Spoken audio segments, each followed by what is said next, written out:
tous, j'espère que vous allez bien. Bienvenue pour une nouvelle vidéo. On va parler grossesse, on va parler bébé. Je vous avais dit sur mes réseaux que j'allais vous faire une vidéo un petit peu bilan, j'en suis. Ça pouvait être sympa. Bon, j'ai détaché mes cheveux, je sais pas du tout si je vais les supporter. Comme ça, vous allez me dire, ils sont bien, mais ils sont tellement épais que j'ai du mal à les supporter détachés, mais c'est pas grave. Du coup, aujourd'hui, à l'heure actuelle où je me parle, je viens de rentrer dans ma 26e semaine d'aménorrhée, donc 26 SA ou 24 semaines de grossesse, voilà. Je suis donc à 5 mois, un peu plus de 5 mois de grossesse, mais je suis rentrée dans mon 6e mois. Voilà, c'est un peu compliqué, hein. On a 5 mois, mais on rentre dans son 6e mois. Enfin, compliqué. À force, on s'y fait, mais ça peut être un peu perturbant. Donc du coup, pour ceux qui arrivent juste sur ma chaîne et ceux qui n'ont pas suivi l'info ou qui ne savent pas, j'attends notre 4e bébé, notre dernier petit bébé, voilà. J'ai déjà 3 garçons, 4 garçons, non, 3 garçons. Maë qui a eu 8 ans et demi, Evan qui vient d'avoir 6 ans et Arthur qui a 4 ans et demi, voilà. Pour la petite histoire, on a eu Evan et Maë par PMA, voilà, j'ai été suivie, j'ai fait 6 inséminations artificielles pour Maë. Ensuite ça n'a pas fonctionné, on est parti en protocole FIV, donc j'ai eu Maë par FIV. Ensuite on a eu Evan par FIV aussi. Et monsieur Arthur est arrivé naturellement. Donc voilà, petite toc toc à la porte. C'était pas prévu, mais il était très heureux. Et à aucun moment on a pensé ne pas le garder. Voilà, pour nous c'était une évidence. Donc on a eu notre 3e enfant naturellement. Et ce 4e est arrivé aussi naturellement. J'ai fait une fausse couche en début d'année, là, mois de mars, février-mars, j'ai fait une fausse couche. J'étais à peu près à 7 semaines, voilà, donc quand j'ai fait ma fausse couche. Ça a été un moment assez difficile, j'en ai pas forcément parlé beaucoup, mais voilà. Aujourd'hui, forcément, j'ai retrouvé le sourire parce que bébé est là, parce que bébé va bien. Mais je vous cache pas qu'en début d'année c'était compliqué, voilà. J'ai posé beaucoup de questions, donc je vais y répondre un peu en deuxième partie de vidéo. Là je vais vraiment faire le point sur ma grossesse et après je répondrai aux questions. Donc voilà, donc une fois sortie de ces nausées et tout ça, bah j'ai commencé à reprendre du poil de la bête et à remanger correctement, à profiter. Après j'ai repris le travail, donc en fait j'étais à peine sortie des nausées que j'ai repris le boulot. Donc ça a été parce que du coup j'étais dans les bureaux, on avait revu mon poste en fait. Moi je travaille dans une pépinière viticole, donc on m'avait proposé le poste dans les bureaux, donc j'ai accepté. Et donc ça allait vraiment au départ franchement. Donc là il y a que depuis peu de temps que je suis arrêtée, depuis 3 jours voilà, parce que je suis repassée à l'atelier et clairement j'ai vu la différence entre la période où j'étais dans les bureaux et la période où j'étais à l'atelier. À côté de ça, mon ventre prend plus de place et clairement j'ai passé là les 10 derniers jours où j'étais vraiment pas bien. Le soir quand je rentrais, douleur dans le ventre et tout, donc c'était plus possible quoi. Donc du coup mon médecin m'a arrêté et je vous cache pas que ça me soulage aussi parce que même des fois à la maison je suis pas très bien et je me dis et je suis à la maison quoi, je bosse pas. Donc voilà, mon congé mat commence que le début mars. Donc voilà, j'ai été arrêtée du coup un mois avant la date de mon congé. Je trouve que c'est pas si mal, sachant que le soir en plus, comme il me disait mon médecin, vous n'avez pas que vous à vous occuper, vous avez 3 enfants en plus, donc c'est pas comme quand c'est une première grossesse où même si on en bave un peu au boulot, le soir on peut se poser entre guillemets, hein. Là moi il y a les enfants, il y a tout, donc forcément ça me fait du bien d'être à la maison et je profite. Je me dis au final c'est ma dernière grossesse, je vais en profiter. Donc voilà, ce début quoi, ce 2e trimestre pour l'instant ça annonce plutôt bien. J'ai pas trop de remontée acide. Franchement, ça va peut-être arriver, mais je croise les doigts que ça ne vienne pas. J'en ai eu pour mes précédentes grossesses. Là j'en ai franchement très peu. J'ai dû en avoir peut-être 3-4 depuis le début de ma grossesse, donc c'est cool. Parce que ça je sais que c'est horrible les remontées acides. Donc pas de remontée acide, j'ai plus de nausées, j'ai pas de tout ça.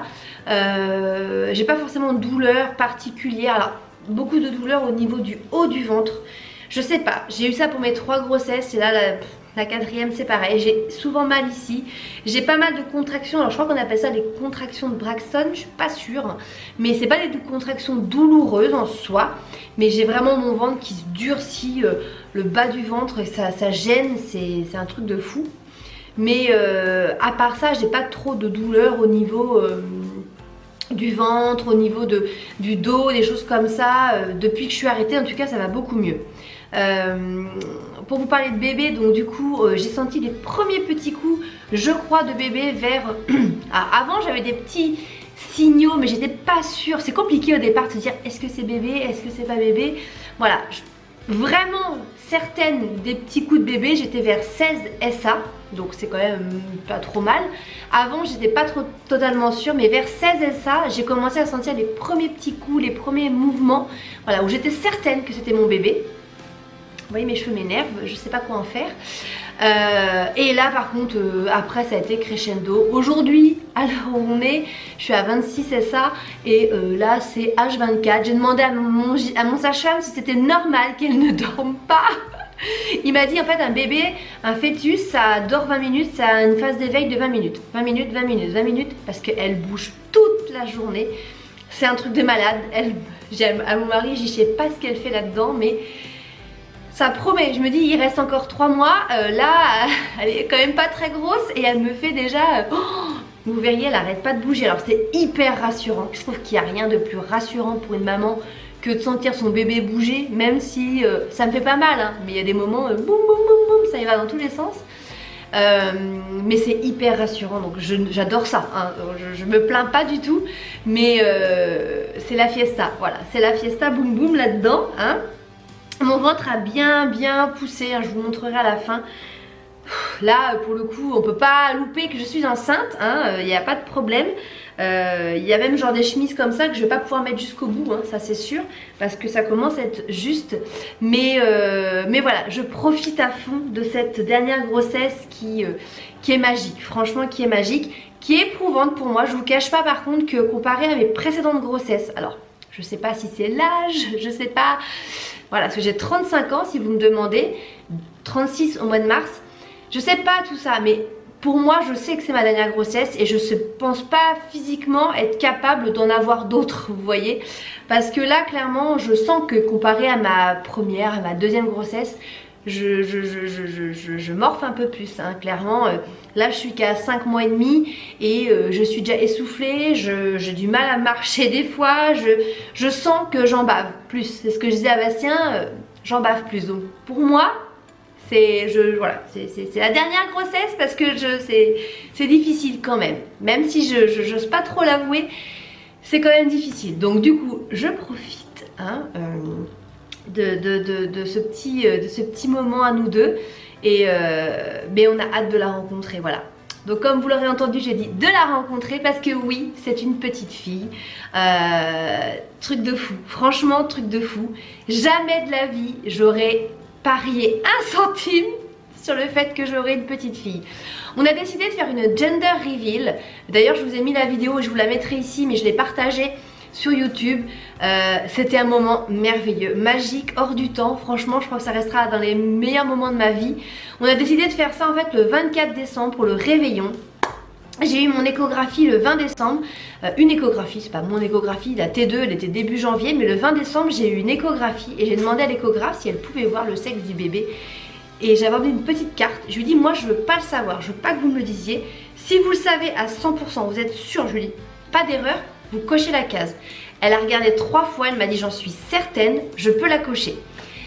Du coup je suis repartie de cette échographie avec cette carte, j'ai scotché en arrivant, je vous jure, je ne l'ai pas ouverte, je suis arrivée, j'ai donné à Bastien et on l'a cachée et on n'a pas du tout été tenté parce qu'on n'avait que 4 jours à attendre. Beaucoup de gens m'ont dit mais comment t'as fait pour tenir et pas ouvrir?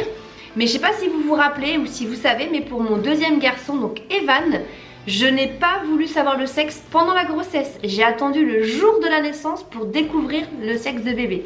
Donc j'ai réussi pour Evan à attendre une grossesse entière. Je ne savais pas le sexe de bébé, donc là attendre 4 jours, c'était facile, voilà. Mais je vous cache pas que j'étais hyper stressée, hyper angoissée, mais à la fois hyper curieuse et impatiente. Et le 24 décembre est arrivé, j'avais préparé comme on avait fait toute la déco de Noël ici, bah dans mon bureau j'avais préparé sur ma porte de placard les ballons, garçons, filles et tout, la musique, la caméra, tout était prêt. Quand ma soeur ils sont arrivés en fait pour faire le réveillon avec nous, ils sont arrivés vers 18h, ouais 18h je crois. On a commencé à parler et tout, puis elle me dit bah alors on le fait à quelle heure et tout. Bah on va le faire maintenant parce qu'en plus on avait le Père Noël qui passait à 20h, il fallait qu'on termine l'apéro. Donc en fait on a fait ça en début de soirée vers 18h30, 19h je pense, parce que le Père Noël est arrivé pas longtemps après. Et du coup en fait j'ai donné la petite carte à ma soeur, je lui ai dit tu vas dans ma chambre, je t'ai posé le ballon sur le lit, la boule d'hélium, t'as des confettis bleus, des confettis rouges et tu t'enfermes dans la chambre et tu t'occupes de ça. Je lui ai dit t'as bien compris et tout. Elle m'a dit oui oui et tout. Ma soeur elle m'a dit 3 fois, j'ai regardé parce qu'Abby elle était choquée elle aussi. Ma soeur a des garçons. Dans nos 2 familles en fait, du côté de Bastien il y a 9 petits enfants, donc là ce sera la 10e. Et c'est 9 garçons et de mon côté il y en a 5 et c'est 5 garçons. Ça sera la première petite fille des 2 côtés. Donc ma soeur m'a dit quand j'ai ouvert cette enveloppe et que j'ai vu fille, elle était aussi choquée. Elle m'a dit je commence à mettre les confettis. En même temps j'ai re-regardé parce qu'il faut pas que je me trompe. Du coup elle a fait le ballon, on a tout préparé. C'était magique. Moi les garçons voulaient absolument une petite soeur. J'arrêtais pas de leur dire depuis des mois qu'on ne choisissait pas en fait le sexe de bébé. Si c'était un petit garçon, ça serait merveilleux aussi. Donc ils auraient été très contents d'avoir un petit frère. Mais je pense que dans leur petite tête d'enfant, bah ils auraient voulu une petite sœur. Donc bon, moi j'avais un peu l'angoisse de ça, de leur réaction. Mais après, moi honnêtement, personnellement, j'en avais rien à faire. Mais on était tellement en fait persuadée d'avoir un 4e garçon parce que bah il y a que des gars et puis que je sais pas, je m'imaginais pas avec une fille un seul instant. Je sais pas, voilà, l'habitude que quand on a mis cette musique donc de Beyoncé là, toute l'émotion, les enfants, toute l'excitation était là. Quand il a éclaté le ballon, je vous jure, j'ai eu l'impression de, je sais pas, je n'en revenais pas. D'ailleurs si vous voyez la vidéo, Bastien il bug, il a des confettis sur son bras, il est comme ça et il dit c'est pas possible. Moi je suis choquée, il y en a beaucoup qui ont compris que c'était une petite fille parce que à ma réaction, mais je m'attendais absolument pas à ça. C'était magique, franchement c'était magique. Il m'a fallu beaucoup de temps pour vraiment prendre conscience. Même encore aujourd'hui je suis contente quand il me confirme que c'est une petite fille, parce que j'ai mis du temps hein. J'ai attendu au moins encore 2 échographies après pour être sûre qu'on me dise c'est bien une fille. Mais voilà, parce que j'avais tellement peur que du coup ce soit trompé. Mais non, c'est bien une petite fille hein. J'ai pas envie de dire je peux pas terminer mieux parce que j'aurais eu un petit garçon, j'aurais été très contente aussi. Mais voilà, donc c'est une petite fille. On a enfin choisi le prénom, ça y est, c'était un peu compliqué parce qu'on n'avait pas du tout d'idée. Enfin, pas qu'on n'avait pas d'idée, c'est qu'on n'avait jamais cherché pour une petite fille en fait. Si on avait eu un petit garçon, je pense, je dis bien je pense, on aimait bien ce prénom.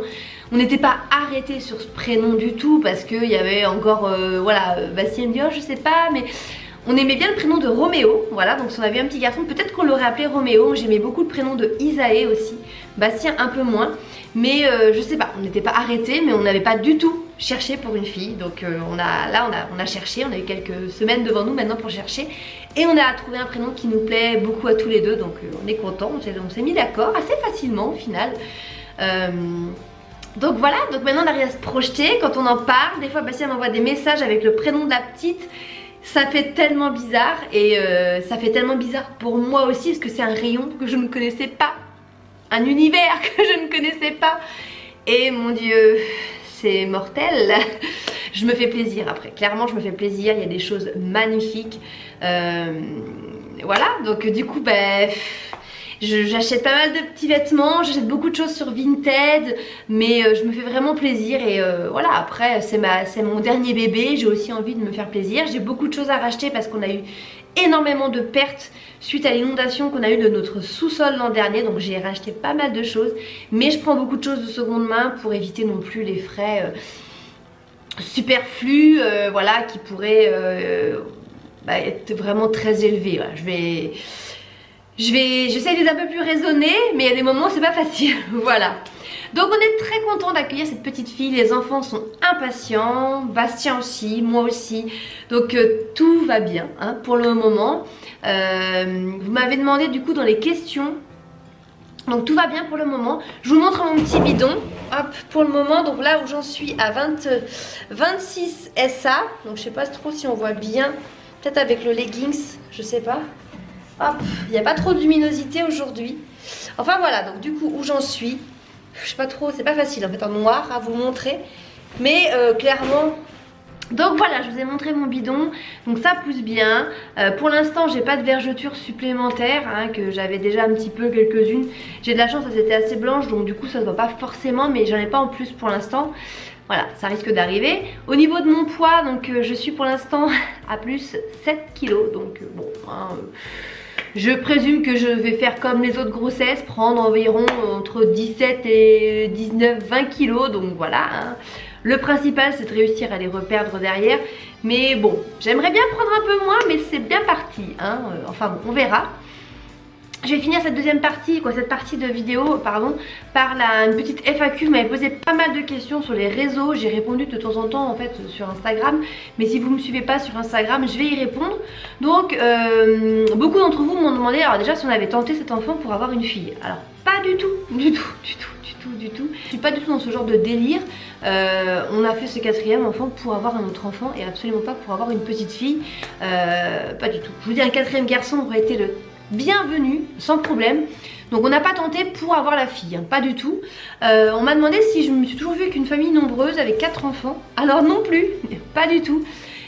Je me suis jamais dit, moi j'aurais 1, 2, 3, 4 enfants, pas du tout. Surtout en fait avec le départ de grossesse que j'ai eu, enfin le parcours on va dire qu'on a eu. Déjà je m'imaginais avec un enfant, c'était déjà bien. Aujourd'hui j'en ai 4, bientôt 4. J'ai envie de dire, jamais j'aurais imaginé ça, donc non. C'est vrai que ce quatrième bébé au départ, quand j'ai accouché d'Arthur, la première année c'était hors de question. Je ne le voyais absolument pas avec un autre enfant. Mais ça, après l'idée est vite venue dans ma tête. Pour moi c'est vite devenu une évidence. Mais c'était pas du tout le cas pour Bastien. Au départ quand j'en ai parlé, lui il était... la porte était fermée, hein, il n'en voulait pas. Donc du coup j'ai laissé l'idée mûrir dans sa tête, faire son petit bout de chemin. Et je lui dis bah tu reviendras vers moi, c'était ok quoi. Et finalement voilà, avec le temps je pense que l'idée a aussi fait son petit chemin dans sa tête. Lui ce qui lui perturbait, ce qui avait plus de mal, c'était de se dire qu'on était sortis, en fait on va dire de la... du train-train, des couches, des nuits et tout. On avait trouvé quand même un rythme avec Arthur qui maintenant est à l'école et tout. Et c'était de repartir là-dedans. Et bon, après, je peux le comprendre totalement. Mais du coup, bah, je pense que du coup, ça a fait aussi son petit bout de chemin dans sa tête. Et que voilà. Par contre, il n'y aura pas de cinquième. Il me l'a dit, je te préviens. Il n'y aura pas de cinquième. Mais je lui ai dit non, je te jure, il n'y aura pas de cinquième. Donc voilà, le sujet était clos après, mais je veux dire, voilà, c'était pas forcément pour nous au départ une évidence du tout. Donc, vous m'avez aussi demandé si je comptais allaiter ou pas. Donc j'étais pas sûre au départ, je savais pas trop. J'ai pas du tout allaité Maë, j'ai essayé d'allaiter Evan, mais pour moi ça s'est pas bien passé. Ensuite j'ai essayé d'allaiter Arthur. Alors Evan j'ai allaité juste le temps du séjour de la maternité, hein, donc du coup j'ai arrêté là-bas. Pour Arthur j'ai essayé, moi ça se passait bien. Mais comme c'est un bébé de 4 kilos, lui il était affamé, donc du coup j'ai aussi abandonné. Donc du coup pour ce quatrième je me suis dit qu'est-ce que je fais? Je ne sais pas, est-ce que je retente, est-ce que je retente pas, est-ce que... J'en sais rien, j'étais perdue. Et finalement là ces derniers temps, je sais pas, j'en sais rien, j'ai décidé de tenter d'allaiter une nouvelle fois et cette fois de persévérer. Et j'ai parlé beaucoup avec une conseillère en lactation à l'hôpital là, et du coup... Voilà, c'est un hôpital qui est quand même formé dans l'allaitement, donc je pense que je pourrais avoir pas mal d'aide. Mais encore une fois, je me mets pas de pression et si je le sens pas, bah, j'arrêterai, on passera au biberon. Je vais pas me culpabiliser ou mal le sentir, je me dis ce que j'aurais donné, ça sera déjà bien. Donc je pense essayer d'allaiter ma fille du coup, ça va faire bizarre de repartir là-dedans. Est-ce qu'on va faire du cododo ou pas? Donc on va préparer la chambre de la petite, je pense que d'ici 15 jours, 3 semaines, elle sera terminée. Mais dans un premier temps, elle dormira avec nous, surtout si j'arrive à allaiter. Mais les enfants ont dormi avec nous, moi ils n'ont pas dormi avec nous très longtemps. Ils ont dormi avec nous quoi, peut-être 3 semaines. Et après dans leur chambre. Donc on verra, je ne sais pas. Donc elle va dormir avec nous au départ. Combien de temps, ça dépendra d'elle. Evan a dormi un peu plus longtemps, j'ai des bêtises, il a dormi avec nous jusqu'à... peut-être 2 mois lui, hein, parce que du coup on l'a mis dans sa chambre et finalement ça allait pas, il est revenu avec nous. Ça dépendra, voilà, ça dépendra du bébé, et puis voilà, on va s'adapter à elle, hein, surtout aussi. Donc voilà, j'ai eu pas mal de questions aussi sur l'organisation. Est-ce que ça me fait pas peur en fait d'accueillir un nouveau bébé? Comment ça va se passer? Comment je gère? J'ai beaucoup de copines autour de moi, de mamans qui me disent mais t'es courageuse, comment tu vas faire? Alors l'organisation ça me fait pas forcément peur parce que je suis quand même quelqu'un d'assez organisé, trop des fois pour Bastien, mais non, ça me fait pas peur. Clairement, à l'heure actuelle, j'avais 3 enfants et je travaillais à côté, il n'y a pas de souci. Hein. Je travaille 40 heures par semaine et j'y arrive. Hein. Mais non, ça me fait pas peur. Ce qui me fait le plus peur, j'ai envie de dire, c'est le premier mois. Je sais que moi, le premier mois de naissance, déjà on vient d'accoucher, on a subi beaucoup d'émotions. Il y a de la chute des hormones. Moi, après physiquement on se plaît plus, hein, clairement. Moi je déteste cette période là où je me dégoûte là, le ventre. Voilà, on a beau dire on vient de donner la vie, mais moi clairement sur le moment j'y arrive pas. Donc là j'essaie de me préparer à ça, parce que je sais que ça va me le faire. Je sais que je l'ai eu 3 fois et que je vais avoir ce dégoût de moi, où je vais être pas bien dans une phase où je ne m'accepte plus. J'essaie de me préparer à ça, d'être beaucoup plus tolérante avec moi-même, parce que après c'est violent aussi, hein. Mais c'est plus ça moi qui me fait peur, cette phase des premiers mois, le bébé, les coliques. Alors du coup si j'allaite, j'essaie d'allaiter, toutes ces choses qui se mettent en place. Je trouve déjà quand on a passé les 1 mois et demi, ça commence. Bon, l'idéal c'est de passer les 3 premiers mois, hein, clairement. On dit bien qu'une grossesse, normalement c'est pas 3 trimestres, c'est 4 trimestres, hein. C'est 3 avant et 1 après. Quand les 3 premiers mois sont passés, ça roule. Donc c'est plus cette période là. Mais après, ce qui me soulage et ce qui me rassure, c'est de me dire que Bastien sera avec moi. En fait, là, je vais accoucher pour Evan. Evan, j'avais accouché en mois de janvier. Mais pour Arthur et Maë, j'ai accouché en plein été. Et c'est vrai que c'était les vacances scolaires. Du coup, j'avais les enfants à la maison. Du coup, tu te reposes pas en fait comme tu voudrais. Et Bastien, il avait pas beaucoup de congés à l'époque, hein. On était un peu à notre compte et tout, donc c'est pas pareil. Que là du coup, je vais accoucher au mois de mai, les enfants seront à l'école. Ça veut dire qu'en fait, j'ai pensé à ça, la journée, je vais pouvoir me reposer. Et Bastien sera avec moi, on a calculé, parce qu'à son boulot, il a des jours en plus du congé. Pas mal de jours d'ailleurs en plus. Il va être avec moi presque 1 mois et demi. Donc je me dis, le premier mois et demi, je vais avoir Bastien avec moi tout le temps. Donc en fait, s'il y a des matins où je peux pas emmener les enfants à l'école, je suis pas en forme, il pourra les emmener, il pourra aller les chercher. Et la journée, je serai seule avec bébé, on va dire. Et je pourrais me reposer. Chose que je n'ai pas eu pour ma dernière grossesse. Et qui m'a fait beaucoup de mal, on va dire. Mais là, j'ai vraiment aussi envie de penser à moi et de beaucoup plus, je vous dis, d'être tolérant avec moi-même et de me laisser du temps et de me reposer pour justement moins mal vivre cette période, voilà, du premier mois où j'aime pas en fait. Voilà, j'aime pas trop. Mais après, sinon, l'accueil du bébé... moi j'ai trouvé que c'était plus difficile de passer de 1 à 2 que de 2 à 3. Donc j'imagine que de 3 à 4 au final, sachant que les enfants maintenant sont scolarisés, sont quand même un peu autonomes on va dire. Je pense que ça va bien se passer. Donc voilà, là-dessus je me fais pas trop de crainte. Je vous laisse, je pense que cette vidéo va durer une éternité. Je m'en excuse d'avance, mais ça faisait longtemps que j'étais pas venue et que je vous ai pas parlé de bébé et tout ça. Et j'avais quand même pas mal de choses à vous dire, voilà. Je vais aller m'attacher les cheveux bien évidemment, je n'en peux plus. Et je vais aller faire ce montage vidéo. Je vous fais des gros bisous et puis je vous dis, on vous dit à très bientôt pour une prochaine vidéo. Ciao!